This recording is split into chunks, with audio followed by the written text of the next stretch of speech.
Welcome back. Hemang Badani was in town recently with the Madras Cricket Club, who were participating in the SEC PayPal 2020 tournament. Badani played for India for 4 years, largely in the ODI format, and we had the pleasure of sitting down with him in this exclusive interview.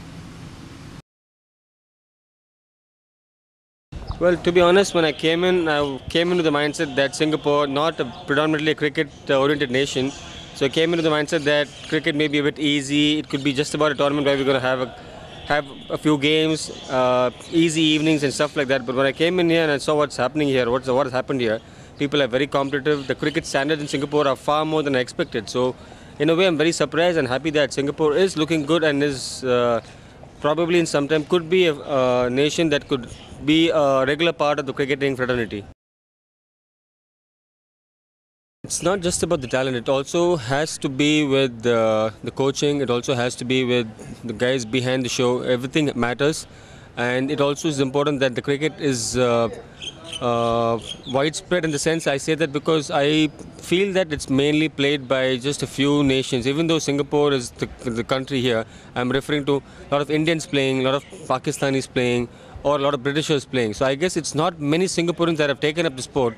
It would help the country if the Singaporeans also took up the sport and tried playing it. And because the reason I say that is because predominantly there are most people who live in Singapore are Singaporeans. So that's the population here. If they can start taking it and they can play the game and do it on a regular basis, I think it will be good for the nation and good for the cricket in Singapore.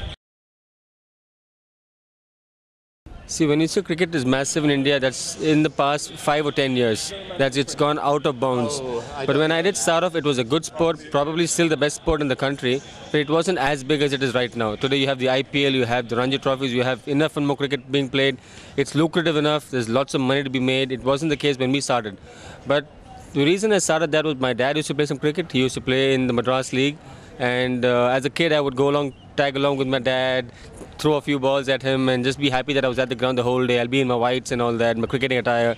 And gradually, slowly, I kind of picked up the sport with dad, with my uncles. They all played together.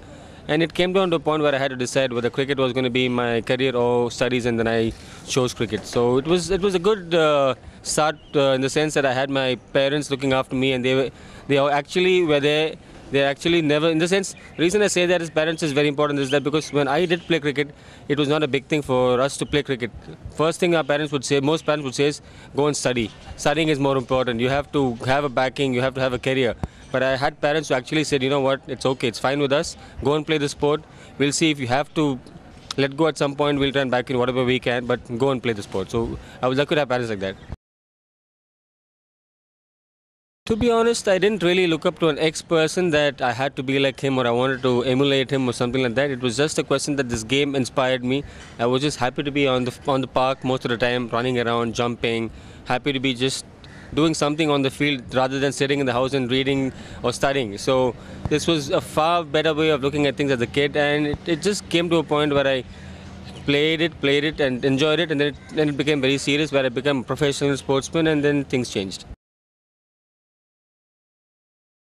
The selectors just finished the meeting and they were getting back to their rooms, and we were having a camp in the same place.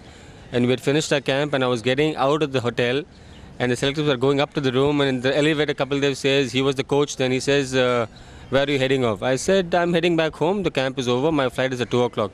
He said, come back soon. And I was like, I was not even looking forward to being picked. I was a young kid then. I was happy just being there at the camp with all the big shots, all the Sachins and Sauravs and all that. So I was just very pleased to have the camp and be with them in the camp. And it so happened that on the way back in the elevator, Kapil says, you come back soon. And I didn't really pick it when he said that. Then he just looked at me, what do you think I'm talking about? And I said, Paji, I didn't get what you're saying. He said, you've been picked in the site, get back home. Go back home and come back soon. I said, I was like, okay. Fair enough. So, that on the entire flight journey, I was still a bit stunned, not sure what happened, about a couple of hours from Pune, and it was probably the best time of my life.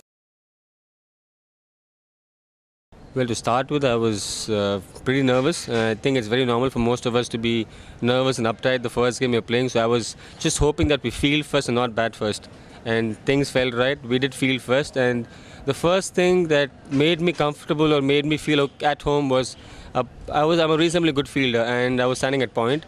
and I don't remember the batsman. He square cut hard, and I dived to my right and stopped the ball. Full-fledged dive, and I stopped the ball, and I was like, okay, I felt nice. First ball on the international scene, and I felt really nice. So I was like, okay, I do belong here.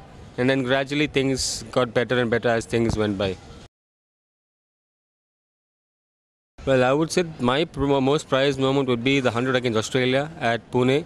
They were the champs at that point in time. They were the #1 team in the world, and to have actually scored 100 against them is something which I cherish. I did not like facing Muttiah Muralidharan at all. I played him about 6 times and he's got me like 4 times. So whenever I see him off the field now, because he plays for Chennai Super Kings till about last year, I look at him and I keep telling him, why me? Couldn't you find somebody else? So it was just in jest, but yeah, I mean, that was one guy whom I didn't get to be comfortable batting on the field. Not really. I'm pleased that I got to play for India, because playing for the national side is not that everybody could get to do. There are a lot of good cricketers who don't make it to the national side, so I'm pretty pleased the way things have gone. Well, I would generally hang out with Veeru, hang out with Zahir, hang out with Bhaji. These were the guys whom I had grown up with, stayed together in the room, and people who were playing with me from domestic cricket from childhood days and all this, under 15s, under 19s. So they were like more my buddies, and I could gel with them and do whatever I could do as a kid. And as we even went on to the national side, when we started touring, we would go out, have a drink, have a meal, meet friends. So it was more with these guys. Well, I don't see myself going anywhere else but cricket. It's going to be either. I've already started writing. I do a bit of commentary back home. Wouldn't mind doing some coaching as well if and when I stop playing. And you'll always see me around the cricket field somewhere. You won't miss me at all. Well, we'll have more from Hemang Badani a little bit later on in the show. Coming up, we'll focus on youth cricket, and the indoor cricket leagues start a new season.